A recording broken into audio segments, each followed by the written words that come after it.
शुभ विवाह या मालिकेच्या 18 मेच्या भागामध्ये आपण पाहणार आहोत। आजी हे घरामध्ये सर्वांना सांगते, आज आपल्या घरामध्ये जी देवी बसली आहे ना, त्याच्यासमोर जो दिवा लागलेला आहे तो अखंड 24 तास तेवत राहिला पाहिजे। आणि तेव्हा गुरुजी सांगतात आणखीन एक महत्त्वाची बाब, आणि ती म्हणजे देवी ही आपल्या आसनावरनं 1 इंच सुद्धा इकडे तिकडे झाली नाही पाहिजे। आणि तेव्हा घरातील सर्वजण हे देवीची सेवा करण्यास तयार होतात। तर इकडे आपण पाहतो पौर्णिमा ही नीलांबरीला बोलते, जर देवीच्या समोरचा दिवा विझला तर काय होईल? तेव्हा नीलांबरी बोलते, हे आजी सर्व घर डोक्यावर घेईल।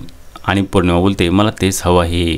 तर इकडे भूमी ही आजीला बोलते, आजी आज दुपारी मनू ही देवीसमोर बसली होती ना, तेव्हा मी आराम केला आहे, त्यामुळे आज रात्रभर मी देवीच्या समोर दिवा तेवत ठेवणार आहे।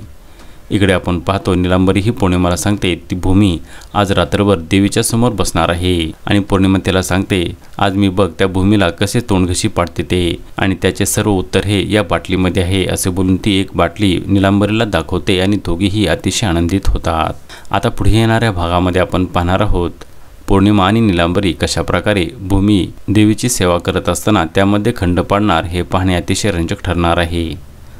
शुभ विवाह या मालिकेचे सर्व अपडेट्स पाहण्यासाठी आमच्या चॅनलला लाईक करा, शेअर करा आणि सबस्क्राईब करायला विसरू नका।